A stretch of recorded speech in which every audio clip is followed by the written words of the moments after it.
Welcome to the beautiful morning of mountains.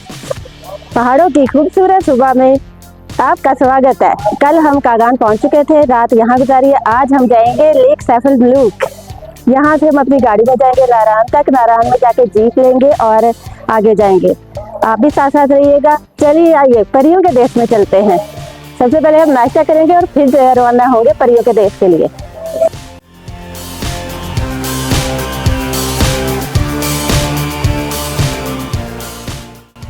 नाश्ता करने हम जिस होटल में पहुंचे वो होटल वाला अभी आया ही नहीं था, और फिर जब आया तो कहता मेरा तो आटा ही अभी तैयार नहीं है और इरफान साहब को तो पराठे खाने थे, इसलिए हम अगले होटल में आ गए।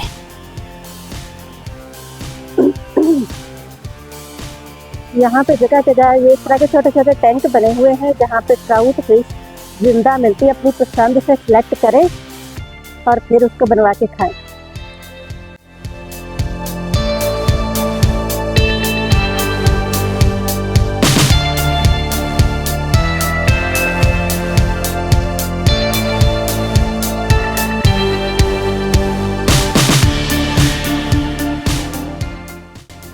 नाश्ते का ऑर्डर हमने दे दिया है। चारपाई देख के इरफान साहब नहीं रह सके और लम लेट हो गए। रात को वो 2 कंबल लेकर सोए हैं, फिर भी उनकी सर्दी नहीं जा रही थी।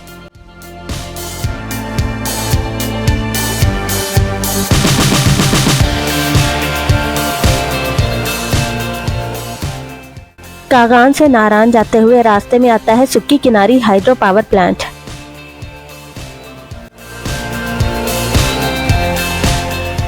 डैम पर वीडियोग्राफी अलाउड नहीं थी, सिर्फ टनल के ये कुछ सीन बनाए हैं।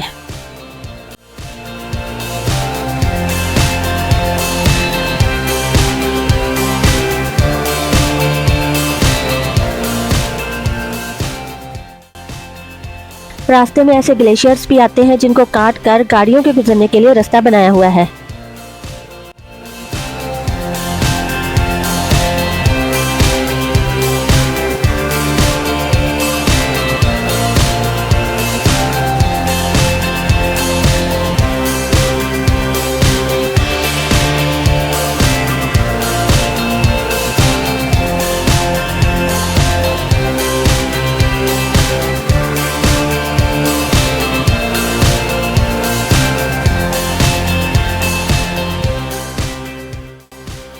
ग्लेशियर की बर्फ को हाथ लगाने के लिए सलार कश्यप गाड़ी से उतर आए हैं। मैंने कहा लगे हाथों मैं भी टच करके देखूं आखिर ग्लेशियर की बर्फ कैसी फील होती है।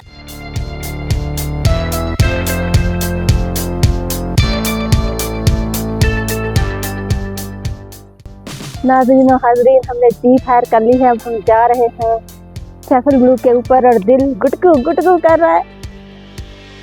देखते हैं हम खैरियत से पहुंच भी जाते हैं कि नहीं। पहुंचेंगे, जरूर पहुंचेंगे।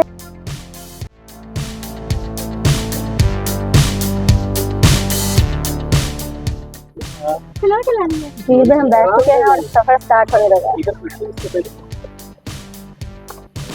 क्लारा अली को डर लग रहा है।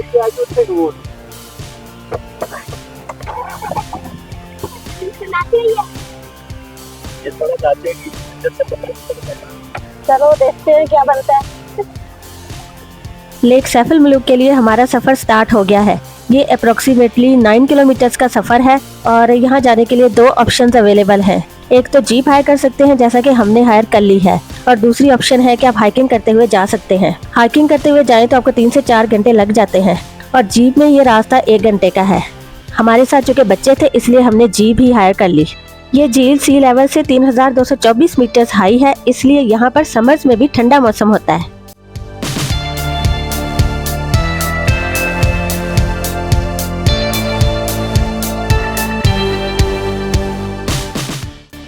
ट्रैक के एक साइड पे पहाड़ है और दूसरी साइड पे गहरी खाइयां।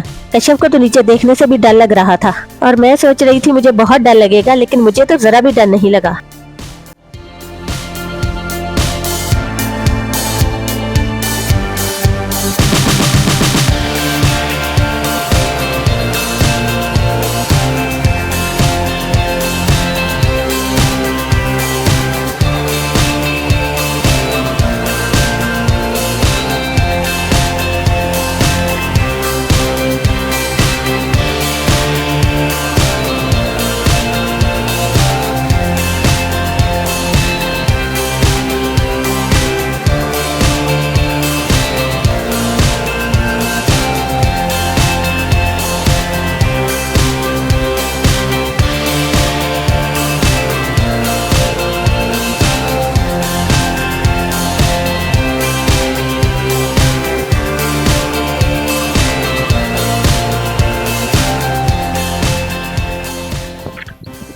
एट लास्ट हम इतने लंबे सफ़र के बाद झील सैफल मुलुक पे पहुंच चुके हैं। रास्ता तो खतरनाक है और बहुत उछल उछल के आना पड़ता है, लेकिन इस झील का राइट है कि बंदा इस खतरनाक रास्ते पे चल के आए और ज़िंदगी में एक दफ़ा तो ज़रूर आए इसको देखने।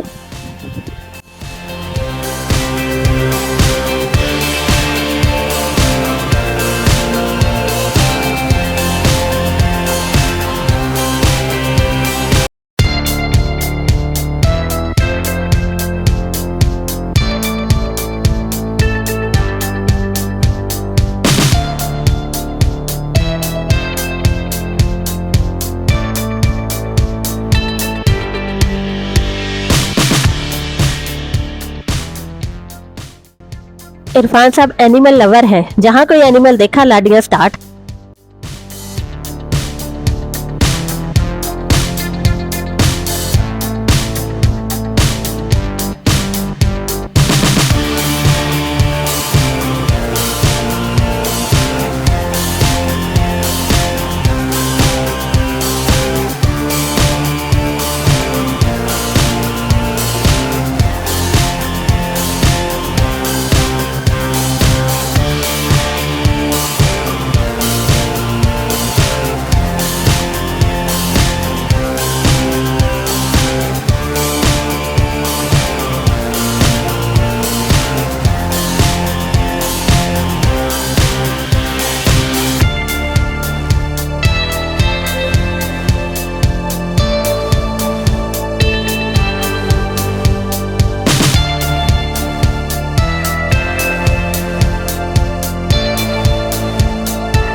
फिर मिले हमें ये भाई साहब जिन्होंने हमें शहजादा सैफुल मलूक की स्टोरी सुनाई। जनाब, मैं यहाँ का रहने वाला हूँ। मेरा नाम है मोहम्मद हनीफ। मुझे यहाँ पे 30 साल हो गए। मैं यहाँ लोगों को झील के बारे में जो है इन्फॉर्मेशन दे रहा हूँ। मेरा रिकॉर्ड बैरूनी मुल्क तक नहीं गया हुआ। ज़ाहिर एक बंदा यहाँ झील देखने आता है, मालूमात का पता न चला तो यहाँ आने का फ़ायदा क्या हुआ। ये एक मरतबा का जिक्र है। ये एक शहजादा था मिस्र का। उसे एक दफ़ा ख्वाब आया, इशारा हुआ शहजादे सैफ को। ख्वाब में सर जी उसने ये वाली झील की उसने देखा और परी को भी देखा। परी का नाम था बदर जमाल। जी बदर जमाल परी जो थी बहुत खूबसूरत परी थी और सब परियों की मलका और शहजादी थी। सुबह कोरकर शहजादे सैफ ने अपने वालिद को ये ख्वाब सुनाया। वालिद उसका जो था जी मिस्र का बादशाह था। बादशाह ने कहा कि बेटा वो परी जो है नारी है, नारी चीज़ आपको नहीं मिल सकती। नारी मतलब होता है आग वाली। शहजादे ने कहा कि मुझे परी मिला या ना मिला तो झील देखने ज़रूर जाऊंगा, मुझे इजाज़त दे दो। वहाँ से जब उसे इजाज़त मिली शहजादे को अपने वालिद से बाजी। शहजादा अपने घर से निकल आया मिस्र से। आते आते रास्ते में से कोई अल्लाह वाला एक मिला, वली बुजुर्ग। उस वली बुजुर्ग का वहाँ रास्ते में मज़ार था। कोई गैबी वली था रास्ते में बैठा हुआ था। शहजादा वहाँ से गुजर कर आ रहा था ये झील की तरफ। ये झील ढूंढ रहा था। उस वली ने शहजादे से पूछा, ऐ शहजादे आप किस लिए यहाँ जंगल में घूम रहे? उसने कहा कि मैं तो ऐसी एक झील है वो झील देखने जा रहा हूँ। उस वली से जी फिर शहजादे को सुलेमानी टोपी मिली। टोपी मिलने के बाद उसके कब्जे में जिंद आ गई जन्नत। उन जन्नतों शहजादे को वहाँ से उठाया मिस्र से, यहाँ लाकर उतारा ये झील पर। यहीं पर उसने झील देखी, झील की पहचान की। शहजादे ने कहा कि झील तो यही है जो मैंने ख्वाब में देखी है। अब मुझे परी जो है वो यहाँ कैसे मिल सकती है? जिन्होंने कहा कि इसके लिए चेला करें और इबादत करें 40 दिन। शहजादे ने बाजी जी यहीं पर 40 दिन चेला काटा, अल्लाह की इबादत की। 40वें दिन के बाद उसने दुआ मांगी। उसी दिन में कहते हैं कि वो परियां यहाँ आने के लिए आज कोई काफ से। तो कोई काफ जो है रूस में और चेंचनिया की तरफ है रशिया में, वहाँ पे जो है परस्तान है। वहाँ से यहाँ 7 सहेलियाँ आई हुई थी यहाँ आने के लिए। 8वीं जो थी वही बदर जमाल जो शहजादे ने ख्वाब में देखी थी। शहजादे ने जब उस परी को बाजी जी यहाँ पे नहाते हुए देखा अपनी सहेलियों के साथ, उसने फिर उन जिनों को भेजा। जेल वो थे जो टोपी के जरिए इसकी मदद में मिले थे। जिन खामोशी से पहुंचे इस परी की पारी यहाँ से उठाई, शहजादे सैफ को मिल गई। दूसरी सहेली वो यहाँ से भाग गई। बदर जमाल वो यहीं रह गई अकेली। फिर शहजादा उसके सामने आ गया। परी और शहजादा दोनों इस नारान के तरफ चले गए और रवाना हो गए। इस नारान में इंसानों की बादी नहीं थी, ये जंगल बियाबान एरिया था। दूसरी सहेली को इकाफ पहुँच किया जी। उन्होंने वहाँ जाकर देव सफ़ेद को बताया कि मलका बदर जमाल जी हमसे जुदा होगी, कोई पता नहीं झील में डूब भी किया हुआ। देव वहाँ से ढूंढने के लिए तलाश के लिए निकला। यहाँ कर पहुँचे, पानी जा रहा है ये नाला। उस वक्त ये झील बंद थी। झील ऊँची, झील के ऊपर तक परी हुई और फिर देव ने अब खत्म होने वाली है। फिर देव ने यहाँ से अपनी अड़ी लगाकर ये पहाड़ को, ये झील को तोड़ा। नारायण में तूफान गया, फ्लड परी और शहजादे ने दुआ मांगी। उनके लिए अल्लाह ने ऐसी पहाड़ बना दिया गार, जिसके अंदर वो दोनों छुप के दाएं बाएं तरफ सैलाब गुजर गया। गार अभी भी मौजूद है। देव सवेर जो था परी को ढूंढता ढूंढता देवसई में जाकर पहाड़ के साथ पहाड़ बन गया और पत्थर बन गया। इसलिए जगह का नाम रखा हुआ देवसई अस्करदू में। परी और शहजादा शहर मिस्र में जाकर पहुंचे। इसके नाम की वजह से झील का नाम जो था जो मशहूर हुआ, इसकी तारीख बनी। उसके बाद यहाँ लोग आने शुरू। अब कहानी खत्म। सच है या नहीं, लेकिन यहाँ के लोग इस पर यकीन करते हैं।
झील के पानी पे बर्फ अभी भी तैर रही थी और फिर मिली हमें जीना, जो कि फलस्तीन से इस झील को देखने आई थी।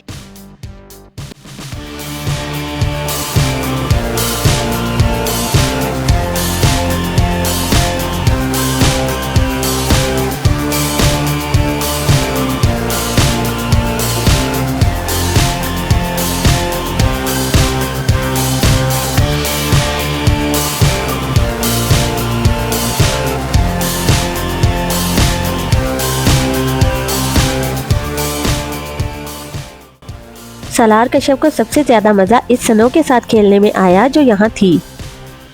इतनी सख्त नहीं थी, इसको आराम से हाथ से पकड़ के बॉल्स बना सकते थे।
फिर हमने बोटिंग भी की।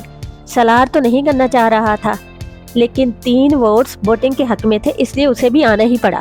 उसका दिल था वो सारा टाइम स्नो से ही खेलता रहे।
अब आया इरफान साहब को जोश कि मैं भी चप्पू चलाऊंगा।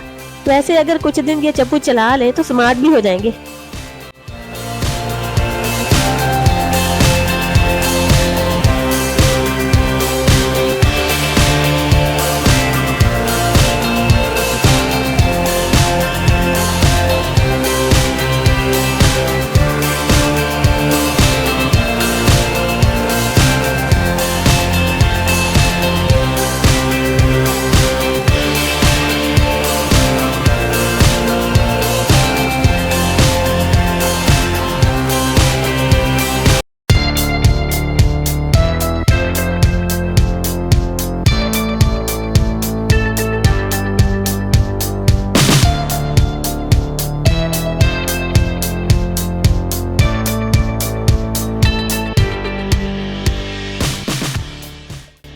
नहीं पत्थरों पे चल के आ सको तो आओ।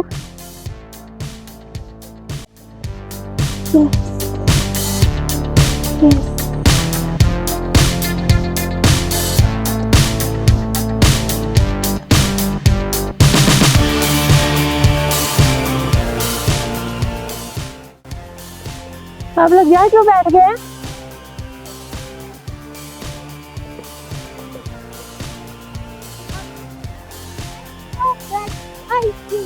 ओके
यहाँ से वापस जाने का टाइम आ चुका है, लेकिन मैं यहाँ से वापस नहीं जाना चाहती। दिल करता है इधर ही रह जाऊँ, लेकिन जाना भी ज़रूरी है। लेकिन खैर, बहुत मज़ा आया। आपने चैनल को सब्सक्राइब कर लेना है, मज़ीद बहुत प्यारी प्यारी वीडियोस आने वाली हैं। इस वीडियो को लाइक कर दें, शेयर कर दें और चैनल को भी सब्सक्राइब कर दें। तो मिलते हैं अगली प्यारी सी वीडियो में। सी यू नेक्स्ट टाइम, बाय। उन्हीं पत्थरों पे चलते हुए वापसी का सफर स्टार्ट हो गया। इन्हीं पत्थरों पे चल के आ सको तो आओ, मेरे घर के रास्ते में कोई कहकशां नहीं है।